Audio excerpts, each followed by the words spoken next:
Welcome back everyone. अब आ जाता है क्वेश्चन नंबर 39 में। ठीक है, क्वेश्चन नंबर 39 वैसे आसान है, बस आपको इसे सही तरह से इंटरप्रेट करना होगा। ठीक है, एक और चैलेंज कुछ बच्चों को आ सकता है कि सर इसे प्रेजेंट कैसे किया जाए। Now let me tell you, budget is an internal document, है ना। तो यहां कोई फिक्स्ड फॉर्मेट नहीं होता कि ऐसे ही प्रेजेंट करना पड़ेगा और किसी तरीके से नहीं कर सकते। ऐसा कुछ भी नहीं होता, आप अपने हिसाब से इसे जैसे चाहो वैसे प्रेजेंट कर सकते हो।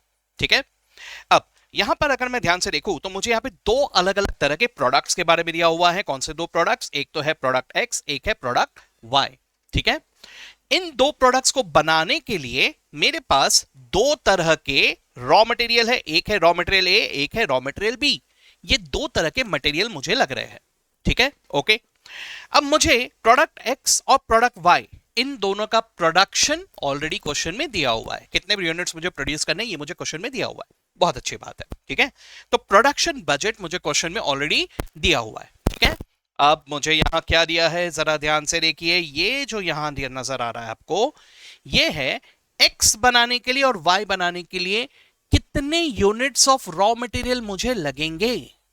ठीक है, जैसे फॉर एग्जांपल, चलिए मैं आपको एक एग्जांपल देता हूं। आप एक घरगुती एग्जांपल ले लो, लाइक से आप घर में सैंडविच बना रहे हो सकता है। अब सैंडविच बनाने के लिए आप दो स्लाइसेस ऑफ ब्रेड ले रहे हो ना, हो रहा है ना ऐसा, है ना। तो एक सैंडविच बनाने के लिए आपको दो स्लाइसेस ऑफ ब्रेड लग रहे हैं। अब डिपेंड करता है, कुछ लोग तीन स्लाइसेस से बनाएंगे, कुछ लोग चार से बनाएंगे, डिपेंड करता है भाई खाने वाले पे, है ना। तो यहां पर भी ऐसा ही है सर। मुझे यहां पे बताया गया है सैंडविच की जगह प्रोडक्ट एक्स, इसे बनाने के लिए मुझे रॉ मटेरियल के कितने यूनिट्स लगेंगे, ये मुझे क्वेश्चन में दिया हुआ है। ठीक है, अच्छा। अब ये ए और बी के बारे में देने के बाद इन्होंने मुझे यहां पर दे दिया ए और बी के beginning inventory and ending inventory, दोनों दिया है। अच्छी बात है ना, स्टॉक दे दिया है। और साथ ही साथ जब भी मैं इन्हें खरीदूंगा, क्या रेट पे खरीदूंगा, उसका दाम भी दिया हुआ। ठीक है, तो these are the details that are given to me. Okay, now based on these details मुझे कुछ क्वेश्चंस पूछे। क्वेश्चन को जरा ध्यान से देखना। क्या दिया है सबसे पहले क्वेश्चन में, हड़बड़ाहट में सॉल्व करना, झट से शुरू मत कर देना। पहले एक बार देख लेना कि what they are asking exactly. ठीक है, चलो देखो क्या दिया है। सबसे पहले, determine the number of material units needed to produce product X and Y. यानी पहले इन्होंने सिर्फ ये पूछा है कि कितने यूनिट्स आपको लगेंगे of raw material A and B. अब ये मत कहना सर यही तो है सर, अरे मेरे भाई, वो एक यूनिट बनाने के लिए अब मैं इतने से यूनिट्स बना रहा हूं एक्स एंड वाई के, तो जितने यूनिट्स जितने प्रोड्यूस करने उतने के लिए कितने लगेंगे, that is what they are asking, as simple as that. ठीक है, जरा एक बार कॉमन सेंस लगाओ यार। प्रोडक्ट एक्स बनाने के लिए 2000 यूनिट्स बनाने हैं, इसके लिए रॉ मटेरियल ए के बारे में क्या दिया हुआ है, एक यूनिट एक्स का बनाने के लिए 3 यूनिट्स ए के लग रहे हैं। क्या कहा मैंने, एक्स का एक यूनिट बनाने के लिए ए के 3 यूनिट्स लग रहे हैं। तो मुझे एक्स के 2000 यूनिट्स बनाने हैं ना, तो 2000 यूनिट्स बनाने के लिए कितने यूनिट्स लगेंगे, आ रहा है दिमाग में। अगर एक बनाने के लिए 3 यूनिट्स लग रहे हैं तो 2000 बनाने के लिए कितने बने लगेंगे भाई, 2000 इंटू 3। आ रहा है दिमाग में, है ना। अब इसी तरह से मुझे कैलकुलेट करना है। जरा ध्यान से देखना, वाई के भी मुझे 3000 यूनिट्स बनाने हैं। वाई के, एक्स नहीं कहा मैंने, वाई के 3000 यूनिट्स बनाने, कहां दिया है सर, क्वेश्चन पढ़ो भाई, है ना।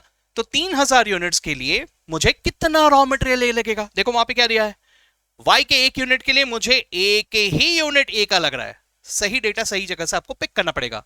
वाई का एक यूनिट बनाने के लिए ए के एक ही यूनिट लगेंगे हमें, है ना। तो अगर मुझे 3000 यूनिट्स वाई के बनाने हैं तो मुझे कितने यूनिट्स लगेंगे, 3000 लगेंगे। कुछ समझ में आ रहा है, दिस इज अबाउट ए। और इसी तरह से आपको बी के बारे में कैलकुलेट करना है। तो this is the first question, कितने यूनिट्स लगेंगे। ठीक है, दूसरा question, calculate the cost of material used. Used बोले तो कंज्यूम्ड, जितना मटेरियल मैंने यूज किया उतने मटेरियल का कॉस्ट कितना है। यानी ये जो आप यहां पे कैलकुलेट करोगे, this is the consumption budget, कितने मटेरियल आपको लगेंगे और उतने मटेरियल का कॉस्ट क्या होगा। This is what is the question number 2 here. ठीक है, question number 3, determine the number of material units to be purchased. वो परचेज्ड है, स्पेलिंग मिस्टेक है। ठीक है, तो आपको पूछा गया है कि कितने मटेरियल ए और बी के यूनिट्स परचेज करने पड़ेंगे। अब पिछले क्वेश्चन में देखा था, कंजम्पशन के ऊपर डिपेंड होता है कि कितने यूनिट्स परचेज करने हैं। एंडिंग एंड ओपनिंग स्टॉक हमें क्वेश्चन में दिया हुआ है, राइट। तो सर उसकी मदद से परचेजेस के यूनिट्स निकालने हैं। This is question number 3। और क्वेश्चन नंबर 4 में cost of material to be purchase, जितने यूनिट्स परचेज करने उनका कॉस्ट क्या होगा, दाम क्वेश्चन में दिया हुआ है भाई, है ना। सो ये 4 क्वेश्चंस आपको सॉल्व करने हैं। तो प्रेजेंट थोड़ा थोड़ा करके कर सकते हो, अलग अलग करके कर सकते हो, एक साथ कर सकते हो, जैसा चाहो वैसा कर सकते हो, डजंट मैटर। मैं फिलहाल मॉड्यूल के प्रेजेंटेशन के मुताबिक ही जा रहा हूं, क्योंकि मेरा ये गाइडेड सेशन है, मैं यहां पे आपको गाइड कर रहा हूं कि यहां पे सोचना किस तरह से है, राइट। चलिए देखते हैं भाई यहां पे। So material A and material B, इन दोनों के बारे में हम लोग कैलकुलेशन कर रहे हैं, तो इनके लिए अलग से कॉलम बना लिया और फिर एक एक करके यहाँ पे लिख रहे हैं। जैसे सबसे पहले इन्होंने क्या किया, इन्होंने सिर्फ प्रोडक्ट एक्स के लिए कैलकुलेट किया और प्रोडक्ट वाई के लिए इन्होंने एक अलग से टेबल बना लिया। आप चाहो तो सेम टेबल में ही कंटिन्यू कर सकते हो, कोई प्रॉब्लम नहीं, ठीक है। तो यहां इन्होंने क्या लिखा, देखो इन्होंने लिखा कि ए के 2000 यूनिट्स लगेंगे, मटेरियल ए के एक्स बनाने के लिए 2000 यूनिट्स लगेंगे, ये मुझे क्वेश्चन में दिया हुआ है। और मटेरियल बी के 4 मटेरियल बी के मुझे मटेरियल मतलब एक्स के तो खैर मुझे 2000 यूनिट से बनाने हैं, लेकिन एक यूनिट एक्स का बनाने के लिए मुझे कितने रॉ मटेरियल के यूनिट्स लग रहे हैं, 3 और 4, ये मुझे क्वेश्चन में दिया हुआ है। ये देखिए यहाँ पे एक्स बनाने के लिए मुझे कितने यूनिट्स लग रहे हैं, 3 और 4, है ना। तो 2000 इंटू 3, 2000 इंटू 4, है ना, इतने मटेरियल लगेंगे ऑफ ए एंड बी। तो यही हम लोगों ने यहां पे कैलकुलेट किया, 2000 into 3 6000, 2000 into 4 8000 of raw material A and raw material B respectively. Same चीज हमने यहां पे रिपीट किया for product Y. Product Y के मुझे क्वेश्चन में दिए हुए कि 3000 यूनिट्स हम बना रहे हैं और हर यूनिट बनाने के लिए मुझे कितना रॉ मटेरियल लगता है, ये मुझे क्वेश्चन में दिया हुआ है 1 एंड 6.5। देखो यहां पे क्वेश्चन में दिया हुआ है 1 एंड 6.5, है ना। तो वही हम लोगों ने उठा लिया एज इट इज और फिर हमने कैलकुलेट किया कि 3000 यूनिट्स के लिए कितना लगेगा, 3000 और 3000 के 6.5 के हिसाब से मटेरियल बी के लग जाएंगे 19500 यूनिट्स। यानी मुझे रॉ मटेरियल ए के 6000 प्लस 3000 कितने यूनिट्स लगेंगे, 9000 फॉर एक्स एंड वाई। और बी के 8000 प्लस 19500 कितने यूनिट्स लगेंगे, 27500।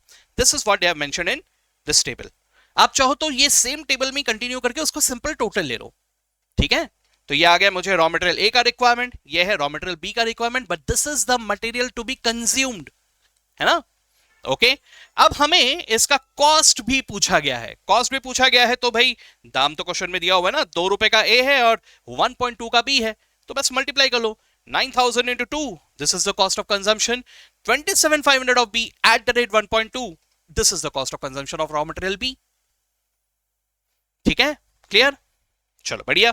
अब इसके बाद मुझे परचेजेस के बारे में पूछा है, तो परचेजेस में कैसा करना है, सबसे पहले मैंने कंजम्पशन उठा लिया 9000 और 27500 जो अभी अभी कैलकुलेट किया था। इसमें क्या करना है, एंडिंग इन्वेंट्री ऐड करना है और ओपनिंग इन्वेंट्री माइनस करना है। तो एंडिंग इन्वेंट्री ऐड कर दिया, ओपनिंग इन्वेंट्री माइनस कर दिया, this is the number of units to be purchased. ठीक है, यहां एक बात याद रखना, ये दोनों सेम कोइंसिडेंटली आ रहा है, just because of the fact कि opening and closing stock same है, ये हर बार नहीं होगा। कुछ महादिग्गज लोग ऐसे कंक्लूड मत कर देना, अरे यार वो हमेशा सेम होता है। अरे भाई इस क्वेश्चन में हुआ है, हर क्वेश्चन में नहीं होगा, है ना। हाँ जी, बस अब इन यूनिट्स को, ये परचेज यूनिट्स को मुझे मल्टीप्लाई कर देना है with the rate of purchase and hence I get the total cost of purchase. This is my purchase budget. Easy, very good. मिलते हैं अगले क्वेश्चन में in the next video. Okay, चलो बाय बाय।